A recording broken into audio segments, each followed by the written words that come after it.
తల్లి యమకొండ రాక్షసి వస్తున్నది. యమకొండ రాక్షసి వచ్చినప్పుడు నిన్ను లేపుకుంటది. ధనుర్వాయ రోగం దంచుకొచ్చింది మినుల్వాయ రోగం నుంచి రమేష్. ధనుర్వాయ రోగం దంచుకొచ్చింది మినుల్వాయ రోగం మించుకొచ్చిందని చెప్పి ఒకవేళ మాత్రమే నిన్ను లేపుకుంటది. అమ్మా నా ప్రాణం పోతే నువ్వు లేపుకున్నావు, మరి ఒకవేళ నీ ప్రాణం పోతే అమ్మా నేనెట్లా లేపుకోవాలని అడగాలి. అప్పుడు నీ తల్లి ఆసు అటువంటి చెప్తుంది. ఆసు చెప్తుంది నేను బల్లి అవతారం ఎత్తి కొండ కూడా నేను వాడి ప్రాణం ఇస్తా అని చెప్పి పర్వాలేదు మల్లన్న. మరి కొండ గోడ మీద బల్లి అవతారం ఎత్తుకొని మల్లన్న అక్కడ ఉన్నాడు.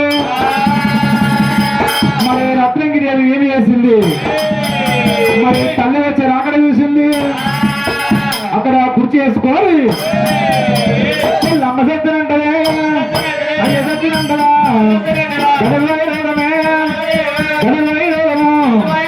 గంజుకోరు వచ్చనా అమ్మ మెంచుకోరు వచ్చనా అమ్మ సత్యనంటది. ఓ అయ్య అమ్మ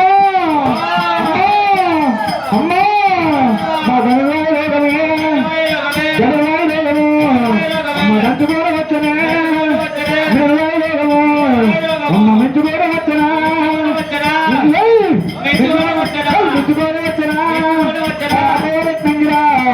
అమ్మ ప్రాణం పోతుందనే ప్రాణం పోతూ ఉన్నదా ప్రాణం పోతుంది ప్రాణం పోతుందని చెప్పి రాసేసి వస్తున్నప్పుడు బిడ్డ ప్రాణం పోతుందని బిడ్డని కళ్ళ చూసింది. బిడ్డని కళ్ళ చూసి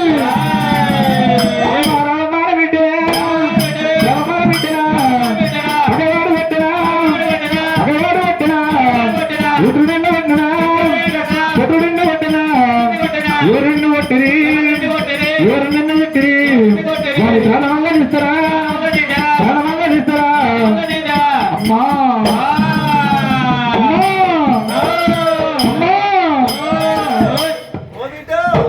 అమ్మా మంత్రగట్టు పెట్టరే మంత్రగట్టు పెట్టినా మంత్రగట్టు పెట్టినా మంత్రగట్టు పెట్టినా ఎవరగట్టు పెట్టినా ఒకలింగని గట్టు కట్టు కూడా పెట్టినా గుమ్మకాయలు పోసనా అమ్మ గుమ్మడికాయలు పోసనా గుమ్మడికాయలు పోసనా రవమాన బిడ్డనే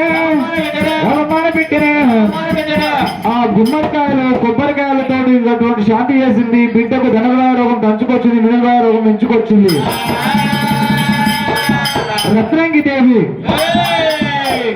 తల్లుల కన్నా అయ్యాలకు పిల్లలకు కన్నా అటువంటి కడుపు ఉంటే పిల్లలకు తెలివి పెద్దగవుతున్నారు.